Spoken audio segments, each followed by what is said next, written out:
Time is running out for the Tropicana and the Mirage Volcano. Plus, U2's Las Vegas residency has already come to an end. Those are the things we're talking about this week in gambling.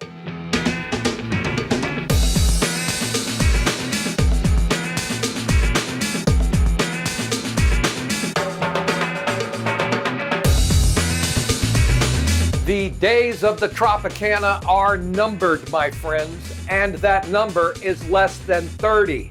As in, we have less than a month to go before the Tropicana closes its doors forever on April 2nd. The real question is, what happens after that? We all know that the Tropicana is coming down at some point. We just don't know exactly how. Will it be taken down piece by piece, as in a demolition, or will it all come down at once in a big old implosion? But I mean, we're all rooting for implosion, right? Right? Yeah. Once the Tropicana is gone, that 35-acre parcel of land will be put to better use. 9 of the acres will be where the new professional baseball stadium is built, right on the Las Vegas Strip, and everyone's excited about that. The remainder of the land will be used to build a resort, probably the brand new Bally's Las Vegas.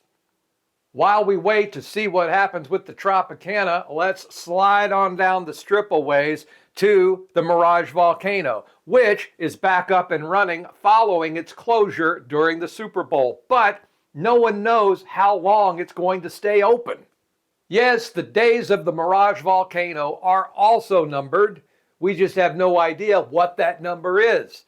Hard Rock insists that the volcano will be removed at some point to make way for their giant guitar-shaped hotel, which no one besides them really seems to want. It would probably make just too much sense for them to simply keep an attraction that so many people love and that draws in so much free foot traffic. But hey, what do I know about business?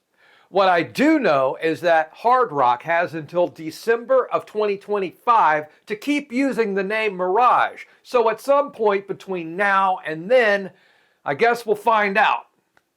Also, the days of U2's Las Vegas residency are not numbered because, well, it's over. More on that in just a moment. However, I'm sure you understand that an act doesn't just leave Las Vegas without another one coming in to fill the void.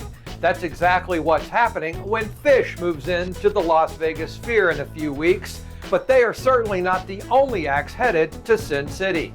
Big-name concerts are coming to town from Usher and Jennifer Lopez, along with comedians like Jeff Foxworthy and Daniel Tosh.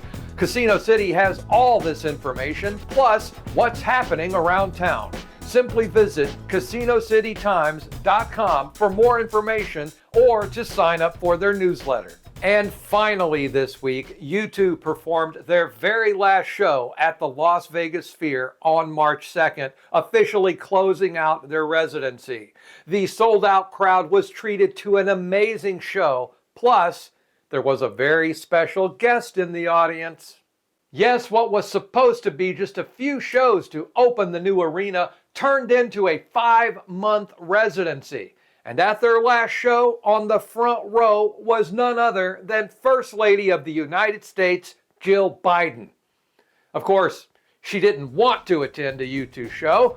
She just happened to wander in looking for Joe after he failed to return from the restroom. But I mean, it still counts, right? Still counts, yeah.